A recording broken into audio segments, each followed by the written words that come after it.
kitabihil karim wa huwa asdaqul qailin. A'udzu billahi samiil alim min Bismillahirrahmanirrahim. Subhanalladzi bi'abdihi lailan minal masjidil haram alladzi barakna hawlahu linuriyahu min ayatina innahu huwas samiul basir. Rasulullah sallallahu alaihi wasallam, man kana yawmuhu khairan min amsihi fahuwa rabihun wa man kana yawmuhu misla amsihi fahuwa maqbul wa man kana yawmuhu syarran min amsihi fahuwa mal'un. Shadaqallah wa shadaqa Rasulullah sallallahu alaihi wasallam. Ibu-ibu jamaah Majlis Ta'lim Nurul Iman yang dimuliakan Allah, alhamdulillah wa syukurillah bahwa berkat karunia serta izin Allah hari ini kita sama-sama ditakdirkan oleh Allah dapat bertemu, berkumpul, bersilaturahmi di Majlis Ta'lim Nurul Iman ini dalam rangka sama-sama kita talabul ilmi, menuntut ilmu.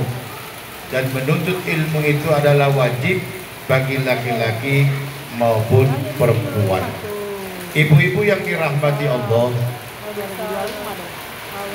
Majlis Ta'lim Nurul Iman ini jadi satu dengan masjid, ya Bu ya. Jadi anggap aja ibu belajarnya di dalam masjid. Beda nama doang, Masjid Nurul Iman, Majlis Ta'lim Nurul Iman yang khusus untuk kaum ibu. Saya cuma menyarankan ketika ibu masuk ke masjid, ada doa yang harus dibaca, ya Bu ya. Apa doanya?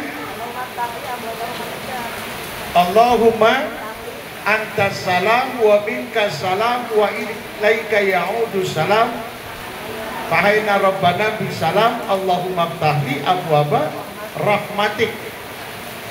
Itu yang pertama. Yang kedua, karena Majlis Ta'lim Nurul Iman masih masuk dalam area masjid, ibu niat lagi, nawaitu itikaf sunnatan lillahi ta'ala. Saya niat itikaf sunnah karena Allah ta'ala. Artinya ketika ibu di sini belajar ya, baca Quran atau taklim, ibu dapat pahalanya banyak, dapat pahala doa masuk masjid, dapat pahala itikaf di dalam masjid. Karena Majlis Ta'lim Nurul Iman ini ada di dalam Masjid Nurul Iman. Ibu-ibu, karena hujan deras nampaknya ini bukan menyambut ya tahun apa namanya itu, Imlek apa-apa, tapi kita tidak terpengaruh dengan itu. Karena hujan kita harus baca doa apa Bu? Allahumma shayyiban nafi'an. Ya Allah, jadikanlah hujan ini bermanfaat, ya kan? Bermanfaat buat tumbuh-tumbuhan, tumbuh-tumbuhnya bagus, kita ambil, kita petik, kita makan, kembali kepada kita. Ibu-ibu yang dirahmati Allah, sesuai dengan permintaan hari ini Pak Ustadz Judi katanya nggak usah bawa kitab, nggak usah menjelaskan pengajian seperti biasa, suruh menjelaskan peristiwa Isra Mi'raj Nabi besar kita Muhammad Sallallahu Alaihi Wasallam. Kalau tadi sudah dibaca secara perjalanan Isra Mi'rajnya sudah dibaca ibu sama ibu tadi, ibu baca kisah Mi'raj kan ya, tapi karena tidak dijelaskan, cuma sekedar baca gutrun aja, ibu-ibu paham apa kagak? Wallahu a'lam. Itu yang dibaca kalau zaman dulu ada kayak kitab perukunan, artinya tulisannya tulisan Arab ya, huruf gundul tulisan Arab. Dan banyak ibu-ibu yang kalau tidak mengenyang pendidikan dasarnya, baik itu madrasah, ibu banyak agak paham, betul nggak? Untuk lebih pahamnya kita cerita aja dah ya Bu ya, bagaimana sejarah perjalanan Isra dan Mi'rajnya Nabi besar kita Muhammad Sallallahu Alaihi Wasallam. Ibu-ibu yang dirahmati Allah, seperti tadi di awal saya bacakan ayat surah Al-Isra, ya Bu ya. Ayat berapa itu? Pertama, Subhanalladzi asra bi'abdihi lailam minal masjidil haram ilal masjidil aqsa alladzi barakna haulahu linuriyahu min ayatina ila akhir. Maha suci Allah yang telah memperjalankan hambanya Muhammad dari Masjidil Haram Mekah ke Masjidil Aqsa di Palestina. Dari Masjid Aqsa itulah kemudian dia naik ke 7 lapis langit sampai ke Sidratul Muntaha, kemudian sampai kepada menerima perintah sholat sehari semalam 5 waktu yang pada awalnya 50 waktu. Bagaimana kisah lengkapnya? Mari kita simak perjalanan dari awal dengan harapan agar ibu-ibu bisa memahaminya. Pada saat itu Nabi sedang antara tidur dan tidak. Artinya apa ya? Antara tidur dan tidak apa maksudnya ya?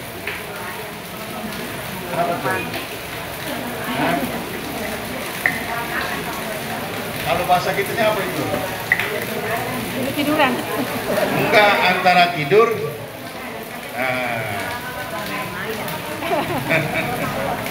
Ya Bu. Mengisahkan bahwa setelah mengalami cobaan beruntun, Nabi Muhammad SAW dipanggil oleh Allah pada malam tanggal 27 Rajab tahun ke-11 kerasulannya, di Isra dan dimi'rajkan mulai dari Masjidil Haram ke Mekah sampai ke Masjidil Aqsa di Palestina. Ini lihat perjalanannya Bu. Ketika itu Nabi sedang berduka, sedih. Kenapa sedih? Itu disebut tahun duka cita. Karena pertama dia ditinggal oleh pamannya, dan yang kedua ditinggal oleh istri tercintanya. Siapa itu? Siti Khadijah. Ini sebelum Mi'raj nih. Nabi sedang berduka.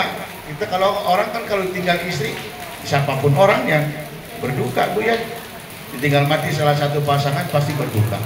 Nah ketika sedang duka-dukanya itu, Nabi di Isra dan di Mi'rajkan. Ketika Nabi tengah berbaring di Baitullah, Baitullah itu Masjidil Haram Mekah ya Bu ya, dalam keadaan antara terjaga dan tidur. Nah ini antara terjaga dan tidur, artinya apa ya sebutnya ya? Ya begitulah. Datanglah malaikat Jibril dan malaikat Mikail. Ya, datanglah malaikat Jibril dan malaikat Mikail membawa jasad beliau Nabi Muhammad SAW ke tepi sumur Jam-Jam. Lalu dadanya dibelah, hatinya dikeluarkan, dicuci 3 kali dengan air Zam-Zam, dibersihkan dari segala sifat yang tak terpuji. Nah, bicaranya di sini banyak orang yang beranggapan bahwa Nabi ketika itu bukan dengan jasadnya, tapi penjelasan Syekh Al-Ghaiti mengisahkan di sini dengan jasad-jasadnya. Makanya banyak orang-orang pada zaman itu yang kagak percaya Muhammad dianggapnya gila. Nah iya kan? Masa? Nah gitu loh. Satu malam bisa naik ke 7 lapis langit, kemudian sampai lagi balik lagi ke Mekah dalam waktu semalam.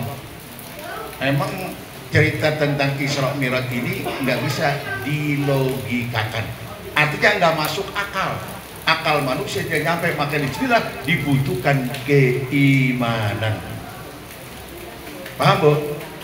Butuh iman, karena logika perjalanan Nabi itu dari Masjidil Haram Mekah ke Masjid Aqsa di Palestina, menurut kebiasaan orang yang jalan naik kendaraan paling deek itu menempuh waktu berapa lama?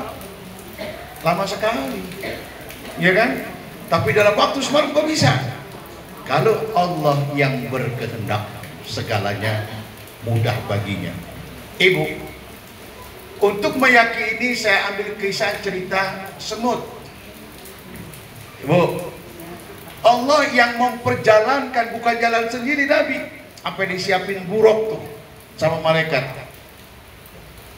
Ibu ngaji di majlis taklim Nurul Iman, kemudian nyender di tembok, nggak tahu ada semut tuh nempel di budungan atau di baju ibu.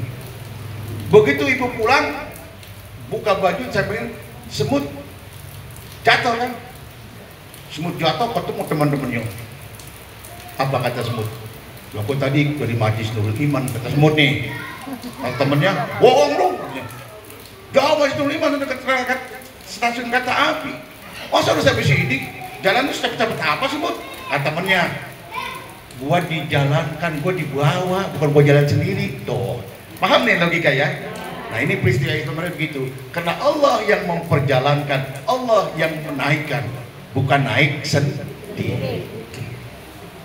Ibu yang dirahmati Allah, ketika Nabi sedang antara tidur dan tidak, kemudian dibawa oleh malaikat Jibril dan Mikail. Ingat tuh, Jibril dan Mikail membawa jasadnya, ini jasad ya, jasad beliau ke tepi sumur Zam-Zam. Berarti kan bukan ngimpi, lalu jasadnya dibawa ya.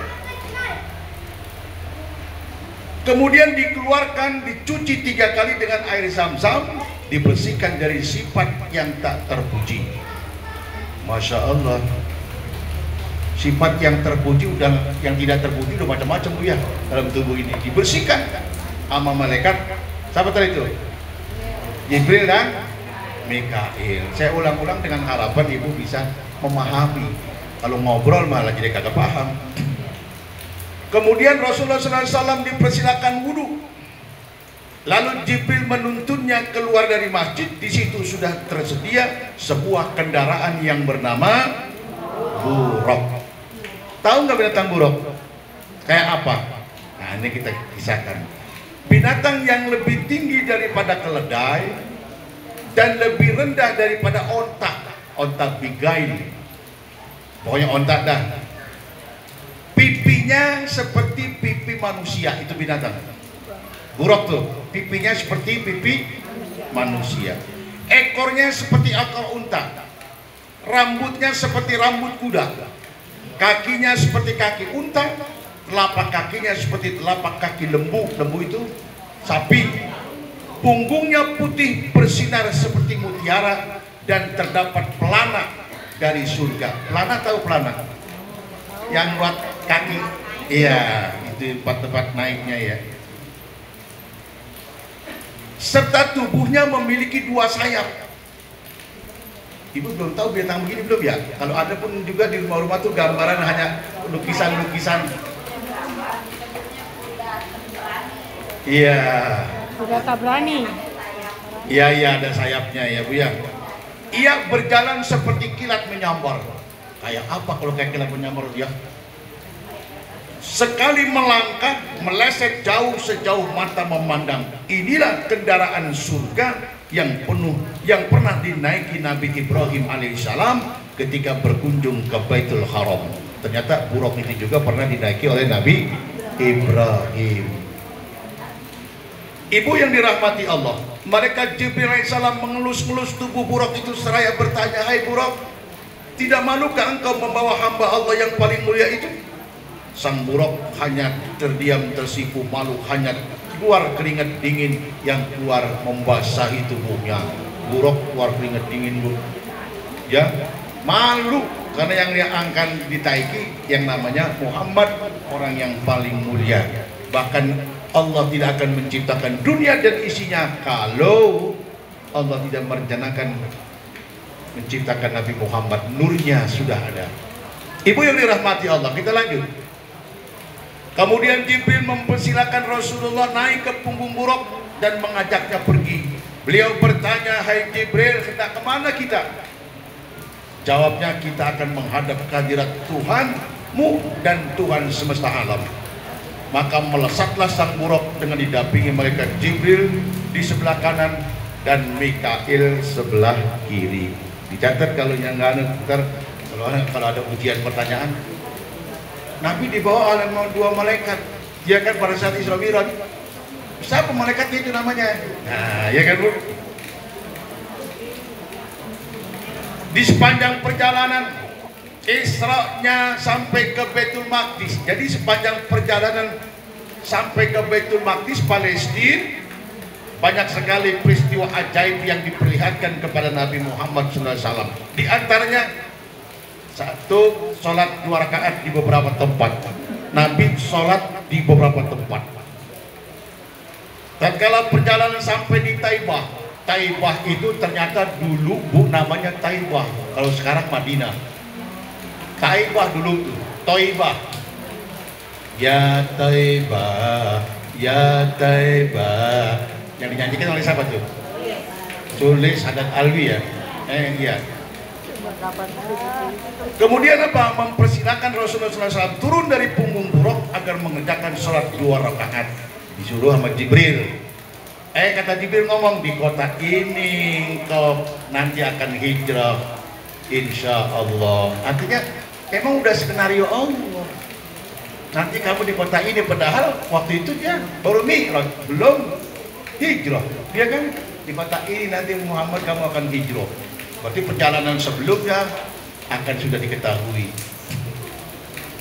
Demikian juga ketika sampai di Gunung Tursina, tempat Nabi Musa pernah berkomunikasi dengan Tuhannya, di Baitul Laham. Baitul Laham itu tempat dilahirkannya Nabi Isa putra Maryam. Biasanya kalau putra pasti putra laki-laki. Ini kan Nabi Isa putra Maryam. Makanya kan disandarkannya kepada ibu. Biasanya kalau kepada bapak kan binti ya. Nah ini ibu putra Maryam. Ini skenario Allah. Tempat dilahirkannya Nabi Isa putra Maryam dan di negeri Syria. Dan ketiga tempat itu pun Rasulullah SAW turun dari buruk dan mengerjakan sholat 2 rakaat. Turun tuh Nabi sholat 2 rakaat. Padahal waktu itu Nabawi belum ada, belum seperti zaman sekarang. Nah, kemudian Rasul sepanjang perjalanannya itu diganggu oleh jin yang namanya Ifrit dengan obor yang terus berkelebat. Dalam perjalanan berikutnya Rasulullah SAW diganggu oleh setan Ifrit dengan mengacungkan nyala obor yang terus berkelebat di kanan dan kiri. Jibril mengingatkan, wahai Rasulullah, itulah bisikan setan Ifrit yang sangat berbahaya. Maka aku ajarkan sebuah doa yang apabila engkau baca niscaya nyala api itu akan padam membakar wajah Ifrit. Pertamanya Rasul juga baca doa, tapi Ifrit itu ngikutin, dan ngikutin malah makin mendekat, pakai obor menyala. Nah, makin mendekat. Nah, ketika itulah Muhammad, maukah aku ajarkan sebuah doa yang mana kalau kau baca doa ini dia akan lari tunggang langgang dan nyala obornya mati. Doanya kemarin di Al-Manturiyah udah selesai pernah ya? Udah belum? Yo, apa enggak ya? Ya Bu ya, udah di-share belum tuh doanya? Ini apapun nama bentuknya, Ifrit ya, apalagi gandarwa, kuntilanak dan sebagainya, ini baca doa, ini penting doa ini. Ini doa Nabi yang diajarkan mereka Jibril ketika Ifrit mengikuti pada saat perjalanan Isra Mi'raj. Riwayat lain ketika Nabi sedang ada di Madinah. Tapi yang jumhur ulama mengatakan, banyak mengisahkan bahwa itu lagi sedang perjalanan Mi'raj. Kenapa? Dia ingin tahu rahasianya. Itu iblis begitu.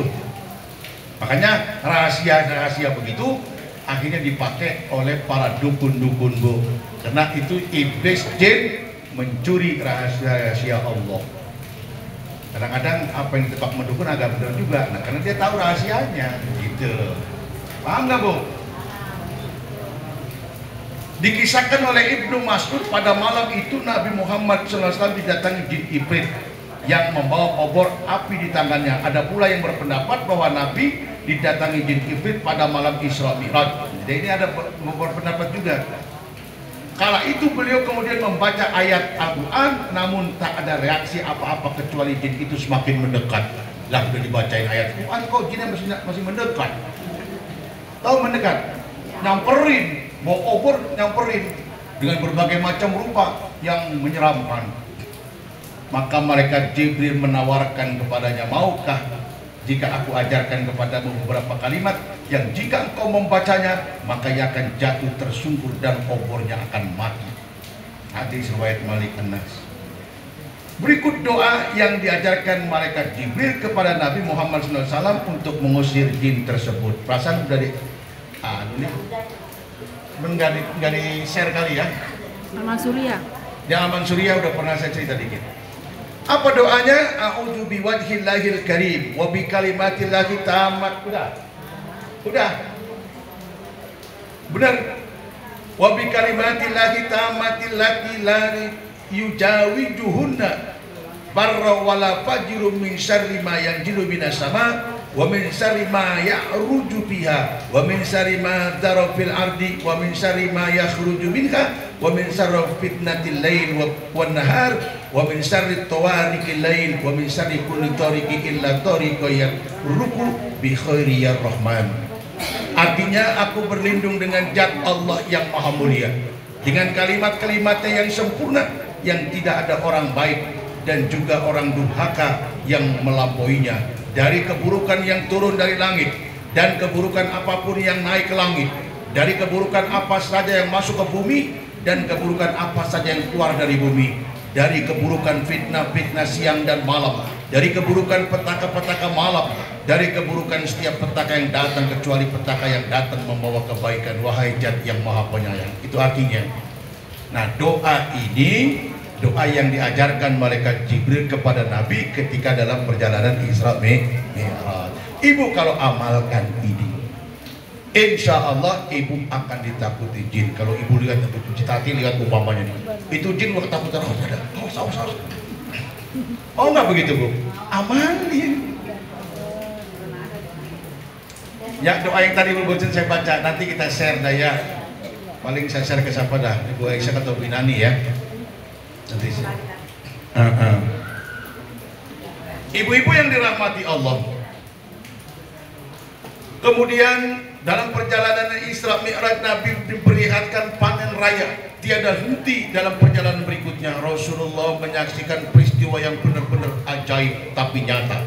Para petani sedang panen raya. Ajaibnya adalah setiap kali buah dipanen, ia tumbuh lagi, dipanen lagi, tumbuh lagi, begitu seterusnya tiada henti.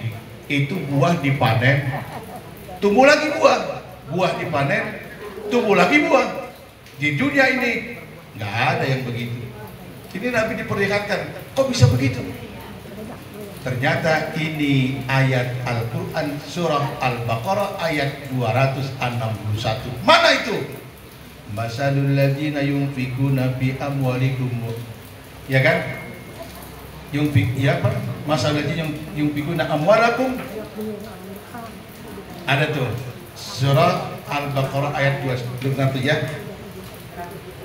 261. Nah itu perumpamaan orang-orang yang menginfakkan hartanya di jalan Allah seperti satu butir menumbuhkan 7 tangkai, dari 7 tangkai dikali 100 sama dengan 700.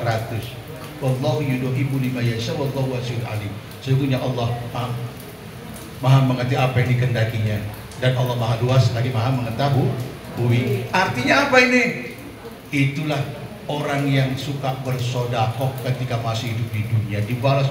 Nabi diperlihatkan itu.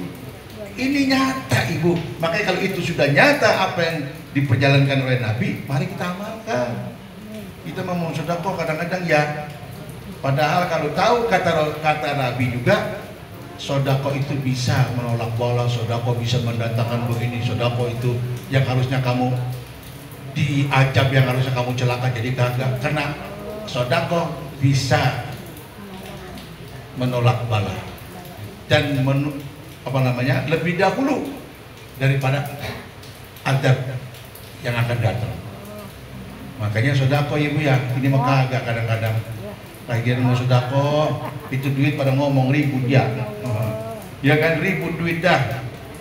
Ya kata cepean paling gua diambil nih, dia ngomong yang gocapan, enggak gua mah belum enggak loh, orang begini gua tahu itu duit kenalin kita, ya kan, terus sampai 20.000 apa 10.000, ya pada ngomong macam-macam ngomong, yang 2.000 nggak ngomong enggak, ngempet baik dia, iya kan? Begitu kotak liwat bukan di sono, di sini juga sama begitu. Sorry ya, ini ngasih tahu doang. Akhirnya 2000 yang diambil. Apa kata 2000 sambil goyang? Gua kata juga apa lu ngomong baik sih kan begitu. Dengan gua nih yang diambil mah. Kenapa bisa 2000 yang diambil? Kan warnanya beda, yang cepean agak bersih. Ya kan? Yang 50 masih bersih juga tuh. Nah, kemudian 20.000 demek-demek dikit, 10.000 belum mulai lecak dah tuh. Apalagi 5.000, lagi 2.000 udah warnanya hampir pudar. Kenapa? Saya pernah perhatikan kenapa warnanya pudar ya. Oh, ternyata dia yang beredar itu dari tukang oncom pindah ke tukang gorengan, pindah lagi kembalian tukang sate, dijual lagi, sering beredar dia, pakai lecak, pegang-pegang mulu pindah-pindah ya. Yang cepetan jarang. Simpen di dompet sampai bukan. Terus ya Bu, jadi orang yang sering bersedekah, berjariah, beramal seperti orang yang memanen padi atau buah-buahan, begitu panen jadilah gitu buah. Orang berhenti. Rasul terheran-heran, ternyata kata Jibril, itulah perumpamaan umatmu yang rajin bersedekah. Jangan kita jadi orang kebuatan pelit bin tikir alias medit bin buntut gaziran bin batak bin apa gitu, korek bin apa lagi udah. Jangan ya Bu ya. Ibu, kita lanjut. Jibril menjelaskan, wahai Rasulullah, itulah umatmu yang suatu hidup di dunia giat berjuang di jalan Allah, beramal jariah, pahalanya dilipat gandakan sampai 700 kali lipat. Tiada sesuatu yang diinfakkan kecuali Allah menggantinya dengan yang lebih bagus, lebih banyak. Ibu yang dirahmati Allah, kemudian selanjutnya Nabi melihat orang membentur-benturkan kepalanya dalam perjalanan Isra Mi'raj. Rasulullah melihat peristiwa yang sangat aneh. Ada orang yang sedang membentur-benturkan kepalanya sendiri sampai rebuk, pecah. Kepalanya sendiri bentur-benturkan tembok, pecah, hancur. Kepalanya sendiri sampai remuk. Setiap kali remuk kepalanya kembali utuh lagi, asal utuh, dibenturkan lagi, utuh, dibenturkan lagi, dan seterusnya begitu. Jibril berkata, wahai Muhammad, itulah umatmu yang suka menunda-nunda waktu sholat. Ayo, baru johor, ya kan? Baru johor, kita udah ajan, ya belum asar, masih jauh. Ujung-ujungnya udah mepet, baru Allahu Akbar, walaupun memang sah, baru ajan terusin nggak apa-apa. Tapi kan keseringan begitu, hati-hati suka lewat, ya kan? Hati-hati, jangan biasakan. Entah kalau udah saya kasih tahu, ibu masih begitu juga, terserah ibu. Nah ini cuma ngasih tahu doang. Kepalanya dibentur-benturkan, Bu, hancur, remuk. Udah gitu jadi lagi, gituin lagi. Kata Jibril, itulah orang-orang yang menunda-nunda. Kemudian setelah itu Nabi diperlihatkan lagi orang yang terbelenggu dan memakan bara api. Tak kalah anehnya Rasulullah menyaksikan pemandangan yang mengerikan, orang yang diikat dengan rantai besi di ruangan sempit dan ditutup rapat, dipaksa agar memakan buah berduri dan bara api. Itu orang udah di tempat yang sempit, dijeruji, disuruh makan bara api. Masya Allah. Bulu saya pada bangun nih, untung buluan. Jibril berkata, wahai Rasulullah, itu umatmu yang tidak pernah bersodakoh, hartanya menjadi bara api neraka yang harus dia makan sendiri. Oh, Bu, makanya jangan pelit bin dikit alias mendit ya, sedekahin dikit lah. Karena hakikatnya harta kita yang abadi adalah harta yang kita sodakohkan. Serem nih, Masya Allah. Makanya Haji Usman di Jogja, kalau sodakoh paling banyak dia. Udah pernah saya kisah ya, paham ya? Panjangan dah kalau cerita. Itu Haji Usman, Masya Allah, sodakoh paling banyak, bantu janda paling banyak. Apa dia bilang? Kalau saya mati, nah, ya kan? Saya paling dibekali kain putih saja. Setelah saya mati, uang saya kembalikan. Yang dikasih janda, diambil lagi. Nitip doang dia bersyukur, kata Haji Usman, masih ada orang yang mau dititipi, masih mau ada orang yang menerima sedekah. Bab nanti pada waktunya ada orang nyari orang yang menerima sedekah, susah nanti ada waktunya. ucapan saya ini sesuai dengan hadis Rasul. Ini hujan terus ya kayaknya. Ibu-ibu yang dirahmati Allah, kita lanjut. Kemudian dalam perjalanannya Mi'raj, Nabi melihat orang yang menggenggam daging segar, tapi ia sendiri memakan daging busuk. Peristiwa aneh disaksikan lagi, ada suatu kaum yang tangan kanannya menggenggam daging segar, nikmat, enak, dan di tangan kirinya menggenggam dagingnya udah busuk, yang udah dibelatungin, udah masuk binatang di situ ada, tetapi daging di tangan kirinya itulah yang mereka makan, artinya yang udah ada di belatungnya.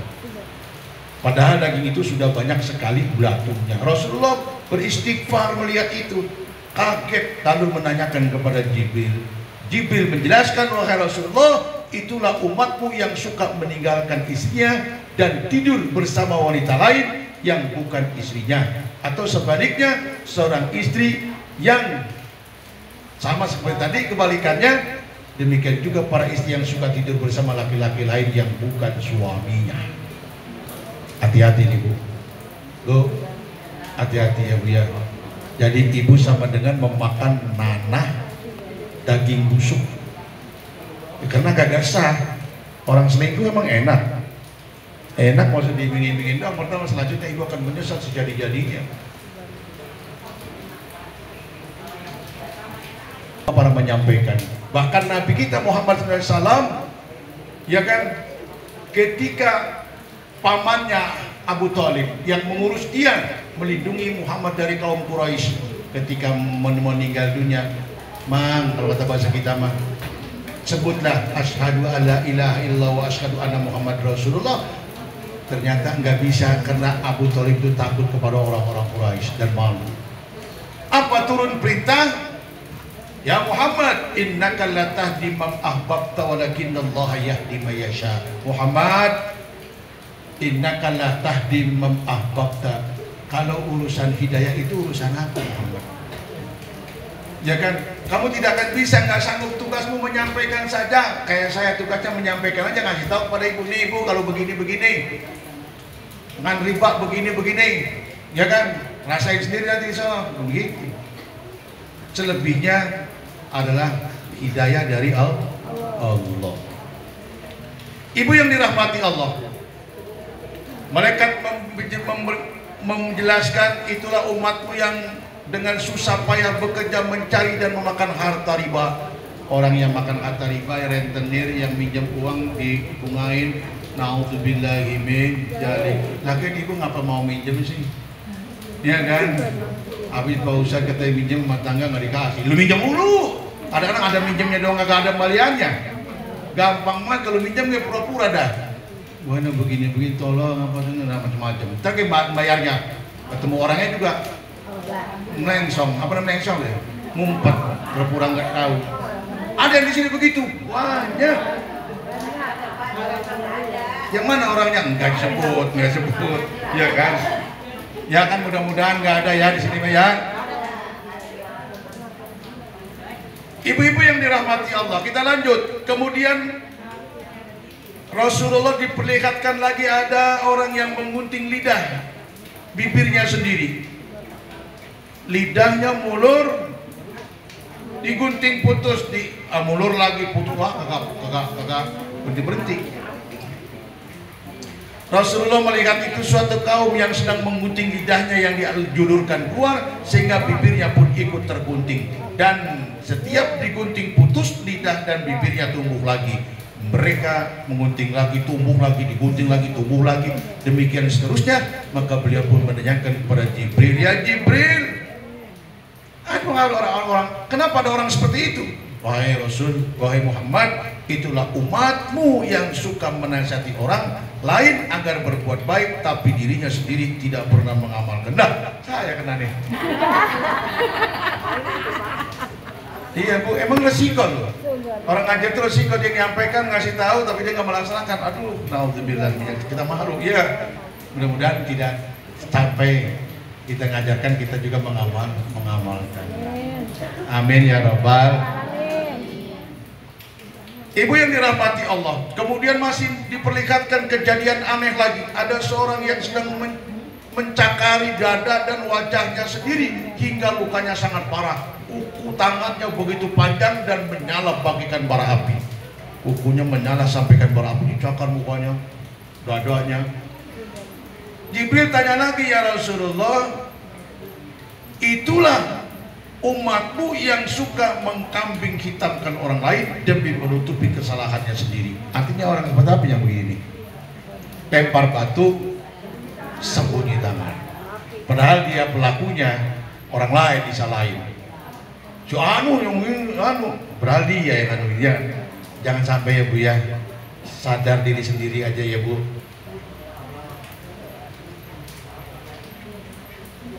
Kemudian Rasulullah malaikat Jibril menjelaskan, wahai Rasulullah, itulah rayuan kaum Nasrani. Nih, jalan perjalanan Isra Mi'raj lagi, Nabi terusik dengan suara nyaring dari arah kanan, memanggil-manggil nama beliau dan minta tolong. Ada suara dari sebelah kanan minta tolong. Jibril menjelaskan, wahai Rasulullah, itulah rayuan kaum Nasrani. Untung engkau tidak menoleh. Jika menoleh, niscaya umatmu akan tergiur oleh para misionaris dan masuk Kristen semua, kecuali beberapa gelintir saja. Kagak noleh aja banyak karena cintanya seorang bisa berpindah agama. Ini hati-hati ya Bu ya, jangan sampai ya Bu ya. Panjang banget ceritanya nih. Terusin ya Bu ya. Kemudian mendengar panggilan dari arah kiri, tadi dari kanan. Dari arah kanan rai Rasulullah kembali terusik oleh suara nyaring lagi memanggil-manggil nama beliau dari arah kiri.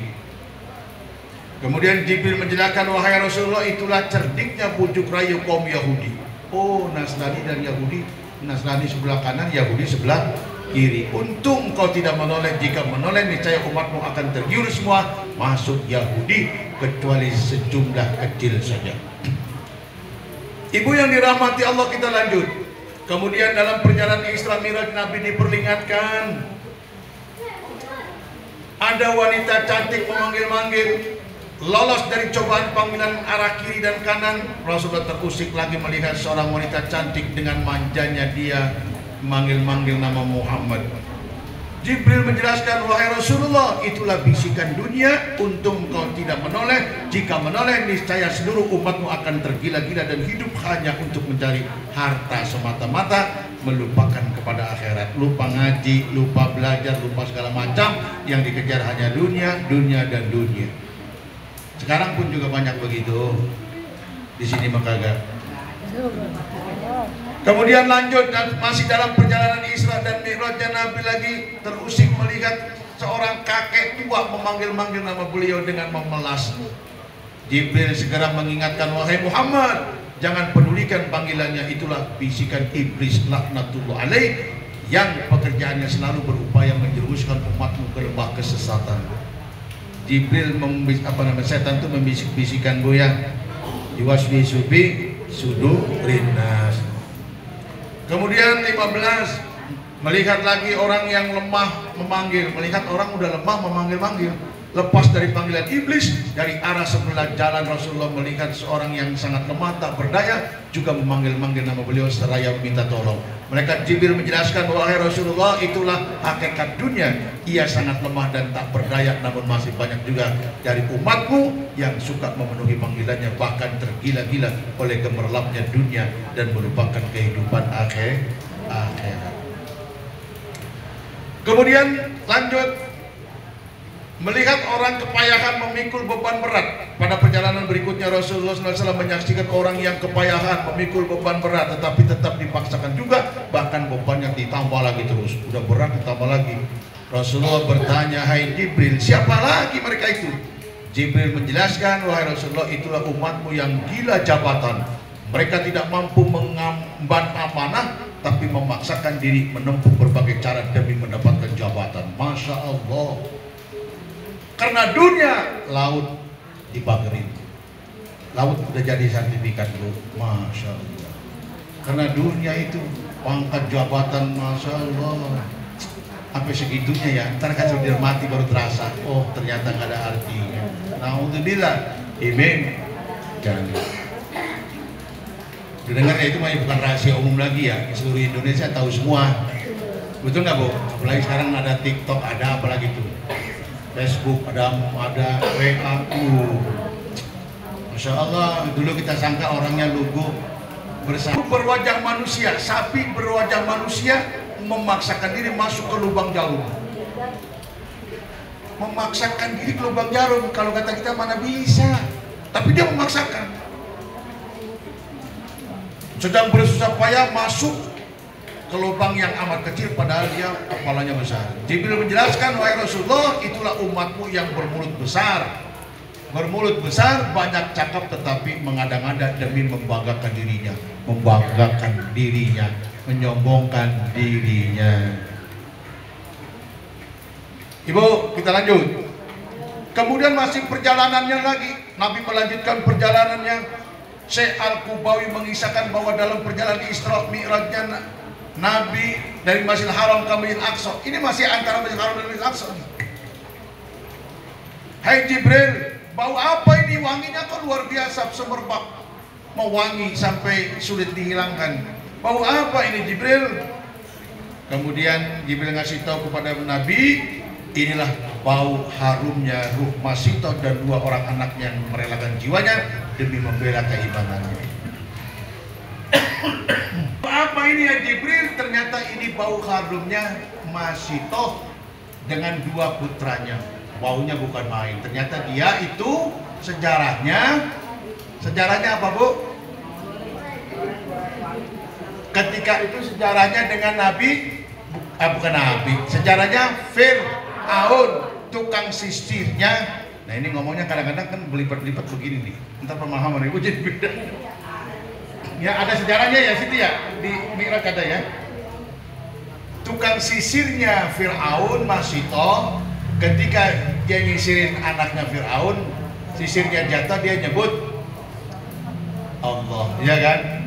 Tidak ada Tuhan hadir. Anaknya itu melaporkan kepada bapaknya, ternyata Sitoh tetap kuku, akhirnya dia dihukum, dilemparkan, ya kan, direbus di kuali yang sudah dibakar. Tapi dia ikut rela demi menjaga keimanannya. Kalau kita, keimanan kita kadang-kadang dikasih super micro, Pak. Ya. Ini masih Sitoh, coba bayangkan. Sama anaknya ikut. Lebih gila lagi. Ternyata di sana dua-duanya itu, 3 dengan ibunya, bau harumnya terdengar oleh Nabi kita pada saat perjalanan Isra dan Mi'raj. Ibu yang dirahmati Allah, kita lanjut, Bu. Kemudian Nabi Syekh Al-Gaiti melanjutkan kisahnya bahwa sesampainya di Masjidil Aqsa, Nabi dipertemukan dengan semua Nabi dan Rasul yang jumlahnya 123.999 orang. Syekh Atiyah menerangkan bahwa Nabi dan Rasul semuanya berjumlah 124.000 dibulatkan. Adapun jumlah Rasul sebanyak 313 orang dan ada berpendapat 14 orang, ada yang pula yang berpendapat 15 orang. Beda tipis tentang 1 orang nih. Dari 313 Rasul itu yang wajib diimani oleh umat Islam hanya 25 orang. Adam, Idris, Nuh, Hud, Saleh dan selanjutnya sampai Muhammad. Rasul diterangkan pada surah Al-An'am 84, ada yang 86 dan ada 7 orang. Rasul diterangkan pada surah Al-Baqarah 31, Al-Fat 25, Al-Anbiya, Hud 50, 61 dan Hud 84. Artinya dijelaskan tentang keberadaan nabi-nabi yang 25 tadi. Kemudian ketika Nabi masuk ke Masjidil Aqsa, Baitul Maqdis, Muqaddas, kenapa dibilang di Muqaddas, tempat suci, Muqaddas atau Baitul Maqdis, sama artinya. Rasulullah melewati pintu Yamani, Bab Al-Yamani. Sementara Rasulullah dipersilakan masuk masjid, malaikat Jibril menambatkan buruk di halaman masjid. Ini sampai di Masjidil Aqsa ya. Di tempat itu pula para nabi dan rasul terdahulu menambatkan buruk. Di dalam masjid ternyata dipenuhi oleh jamaah para nabi dan rasul yang duduk bersap-sap persis seperti jamaah sholat Jumat yang sedang menunggu kehadiran imamnya. Para nabi itu di masjid mana tuh? Aqsa. Sekarang alhamdulillah Masjidil Aqsa di Palestina sudah merdeka. Ya, kalau sudah merdeka, dalam satu keterangan ini tanda-tanda dekat dengan kiamat. Siap-siap Bu, makanya banyak bekal dari sekarang. Di masjid ternyata dipenuhi oleh jamaah para nabi dan rasul yang duduk bersab-sab persis seperti jamaah sholat Jumat yang sedang menunggu kehadiran imamnya. Melihat banyak orang bersab-sab memenuhi ruangan masjid dan mereka semua adalah para nabi dan rasul, maka Rasulullah mengucapkan salam terlebih dahulu sebelum masuk ke dalam masjid. Begitu Rasulullah masuk ke masjid, salah seorang dari jamaah para nabi dan rasul itu berdiri mengumandangkan adzan lalu iqamah. Maka para jamaah serempak berdiri siap untuk mengerjakan sholat. Nah, kalau dipertegas lagi nih, sholat apa waktu itu nih? Nah, Nabi kan belum mi'raj. Isra itu perjalanan, mi'raj kan belum mi'raj. Sholat apa? Nah, ini kalau dibanyakan lagi nanti kita cari lagi kisahnya ini, ya kan?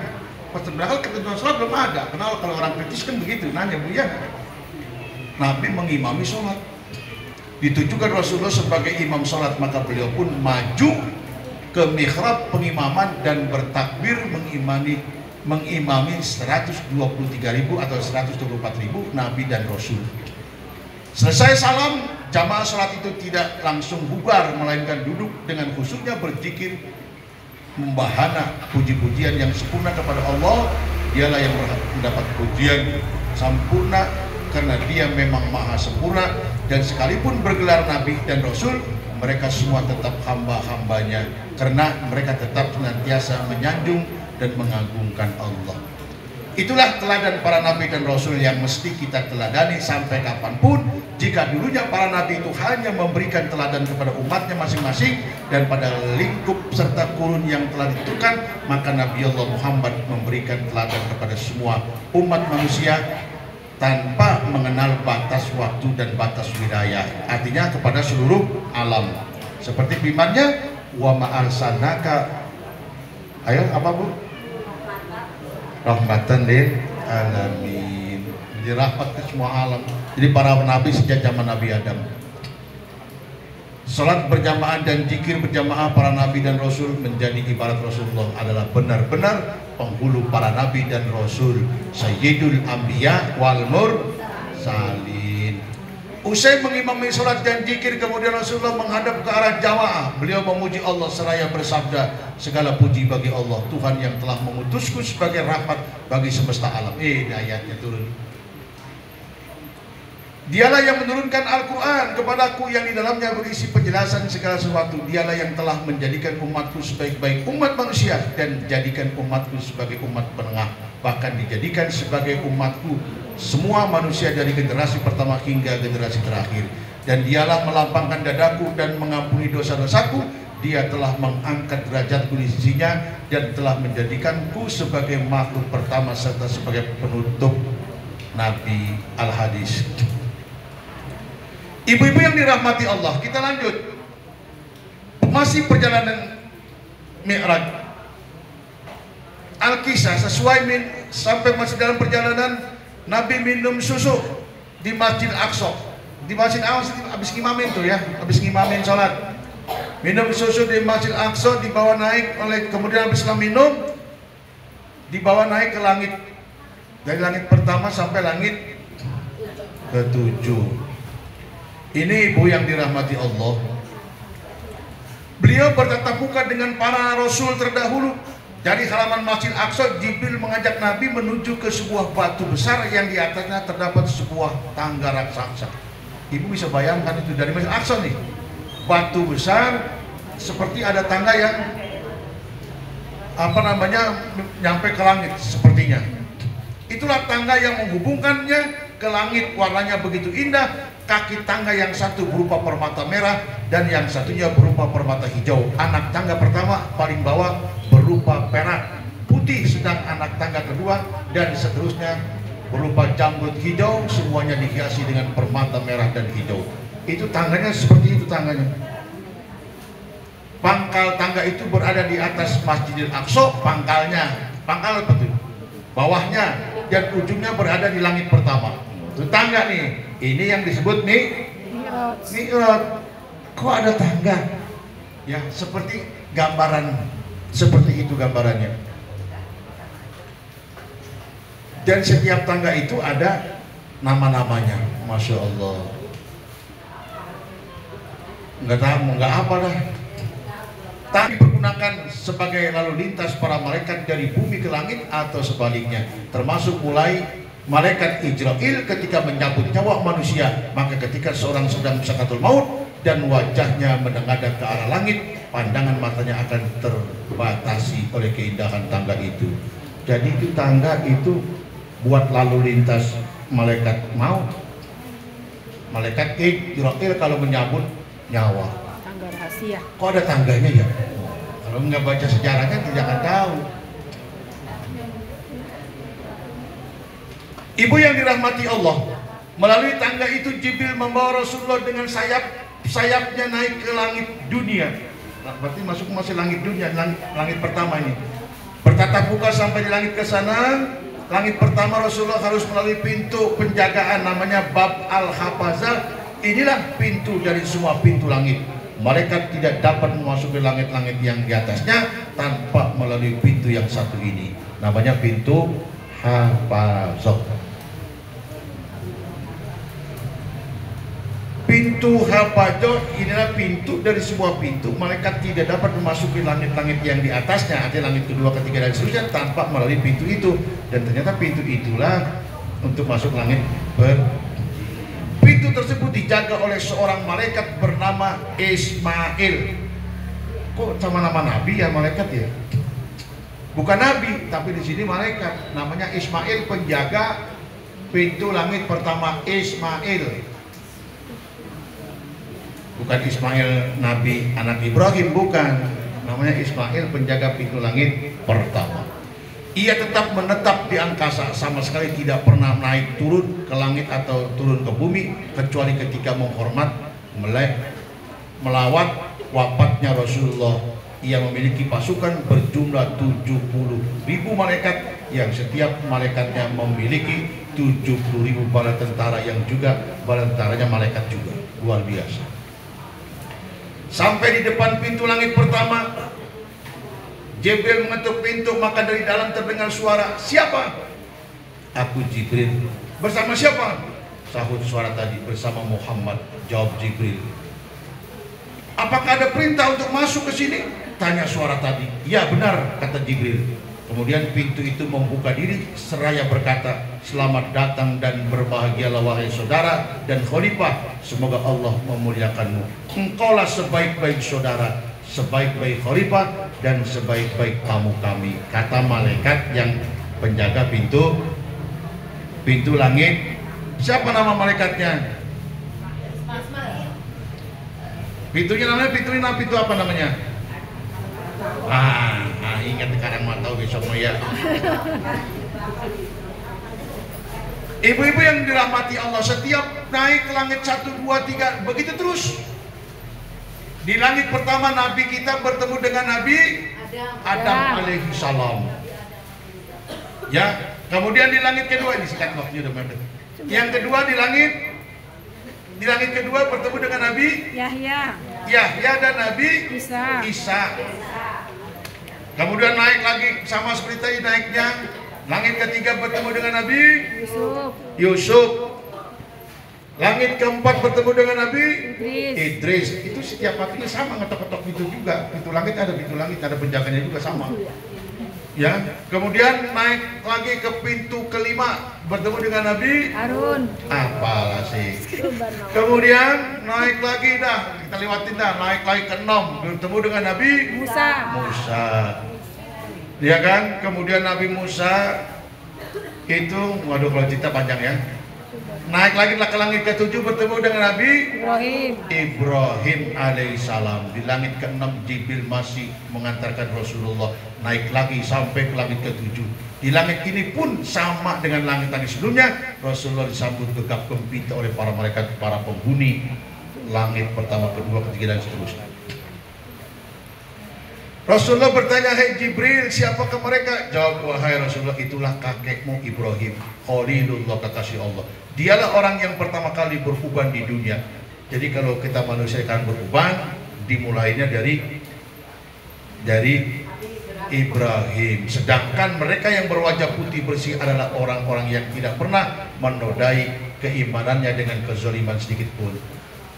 Setelah saling berucap salam, maka Nabi Ibrahim bersabda, perintahkanlah kepada umat Muhammad agar memperbanyak tanaman surga, karena lahannya subur dan luas. Rasulullah bertanya, wahai Ibrahim, apakah tanaman surga itu? Bu, tanaman surga nih, Nabi Ibrahim ngajarin, apa tanaman surga itu? La haula wala quwata illa billahil aliyyil azim. Manusia kita tidak punya daya dan upaya kecuali kehendak Allah. Jadi manusia hanya bisa berupaya berusaha, ketentuan mutlak hanya kepada Allah. La haula wala quwata illa billah. Menurut riwayat lain bahwa tanaman surga itu adalah kalimat tasbih yang berbunyi Subhanallah walhamdulillah wa la ilaha illallah wallahu akbar. Subhanallah walhamdulillah. Ternyata dari keterangan hadis yang lain itu punya nilai pahala haji dan umroh, ya kan? Ya ketika Muhammad Aisyah, jangan kau tidur sebelum baca Quran ternyata Quran 3 kali. Ya Aisyah, jangan kau tidur sebelum para nabi memberikan syafaat, baca selawat 3 kali. Hai Aisyah, jangan kau tidur sebelum saudara-saudaramu muslim itu memaafkan kesalahanmu, istighfar 3 kali. Ya Aisyah, jangan kau tidur sebelum kau melaksanakan ibadah haji dan umrah. Ternyata bacanya subhanallah walhamdulillah wala ilaha illallah wallahu akbar. Ini pun diajarkan nama Nabi Allah Ibrahim alaihissalam. Ternyata orang haji intinya itu. Coba baca itu mulai perjalanan ibadah haji sampai ibu pulang kembali, isinya apa? Itu intinya. Subhanallah walhamdulillah wala ilaha illallah wallahu akbar. Dapat pahala haji dan pahala umrah. Itu kuncinya, Bu. Ibu-ibu yang dirahmati Allah. Terakhir satu lagi nih ya, untuk waktunya udah mepet. Berbahaya, kamu kalau cerita senang loh. Ibu, ayam jantan bertasbih. Syekh Al-Qubawi mengisahkan bahwa saat bertatap muka dengan Nabi Adam AS di langit pertama dalam perjalanan Isra Mi'raj, Rasulullah menyaksikan 2 golongan manusia yang berbeda. Satu golongan berjejer di sebelah kanan Nabi Adam, yang satu golongan lagi di sebelah kiri. Orang-orang berada di sebelah kanan Nabi Adam tampak sangat ceria dan berpribadi mulia, penuh wibawa. Di sisi mereka terdapat sebuah pintu surga bernama Iliyin. Pintu ini menebarkan bau harum semerbak mewangi. Ketika Rasulullah memandangnya, mereka tampak sangat riang dan tersenyum ceria. Berbeda halnya dengan orang-orang yang berada di sebelah kiri Nabi Adam. Mereka semuanya berwajah hitam legam menakutkan, kayak orang negro yang udah hangus dah. Di sisi mereka terdapat sebuah pintu neraka bernama Sijin. Pintu inilah menebarkan bau anyir yang menyengat hidung. Ketika Rasulullah memandang mereka, tampak sangat bersedih dan berlinang air mata. Melihat 2 golongan yang berbeda itu, Rasulullah penasaran, maka kepada mereka Jibril beliau bertanya, hai Jibril, siapa mereka itu? Malaikat Jibril menjelaskan, wahai Rasulullah, mereka berjejer di sebelah kanan Adam dalam kaum mukminin, dan golongan penghuni surga mereka yang ada di sebelah kanan Ashabul Yamin, yang semasa hidup di dunia taat menjalankan segala perintah Tuhannya dan senantiasa menjauhi segala apa yang dilarang oleh Allah. Sedang orang-orang yang berada di sebelah kiri Adam, lanjut Jibril, mereka adalah kaum kafir. Mereka itulah calon-calon penghuni neraka. Mereka adalah golongan kiri Ashabus Shimal, yang di dunianya gemar memakan harta riba, harta anak yatim, berzina, dan aneka kemaksiatan lainnya. Naudzubillahi min dzalik. Ibu yang Rasulullah, kemudian Nabi terpesona melihat keindahan ayam jantan raksasa. Ada ayam jantan raksasa. Beliau selalu terngiang oleh keindahan dan ketakjubannya, sehingga sampainya di bumi beliau bersabda, semenjak aku melihat ayam jantan di langit, itu tak henti-hentinya aku merindukan untuk dapat melihatnya lagi. Al-Hadis. Tubuh ayam jantan itu nih, Bu, perhatikan, terakhir.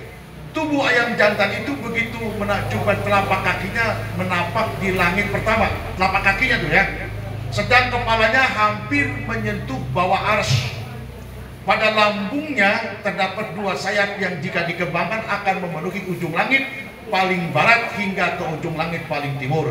Lebih menakjubkan lagi, setiap malam ayam jantan itu mengepak-ngepakkan kedua belah sayapnya. Maha suci Allah Tuhannya seraya menyerukan kalimat. Jadi ayam di sana itu Subhanallah, itu ayam jantan raksasa dia di langit di bawah arsy, ya kakinya sampai ke langit pertama. Nah, ketika ayam itu kukuruyuk, bunyinya bukan kukuruyuk, yang ini ayam dunia kukuruyuk. Kita nggak ngerti, ayam sono Subhanallah. Nah, begitu ayam di sono mengebak-ngebak kukuruyuk berbunyi begitu, ayam di dunia serempak semua. Ada ayam yang di dunia yang punya ayam menyebut kukuruyuk, kedengaran kita. Padahal Bu Haji, kata ayam mah Ujkurullah Allah. Ada yang kalau kita kok, ya kan? Ada kan ayam gitu kadang-kadang kan kukuruyuk kok, padahal Ujkurullah Allah. Allah, kita nggak paham. Yang paham Nabi Sulaiman, yang paham Nabi Sulaiman. Nah, ayam-ayam di dunia setelah ayam yang di atas sana berzikir, nyebut nama Allah, ayam di dunia semuanya berbunyi kukuruyuk semua. Makin siang, maksudnya itu, hai manusia eling, bangun. Dia kan bangunin antara sebelum waktu subuh, ya kan? Ya jam 2 supaya bangun, ayo sholat tahajud segala macam. Makin siang kagak pada bangun. Udah ketinggalan sholat tahajud, udah ketinggalan sholat apalagi isra, udah ketinggalan sholat subuh, ya kan? Akhirnya yang keluar dari kandang itu, padahal binatang itu yang lehernya panjang apa namanya itu?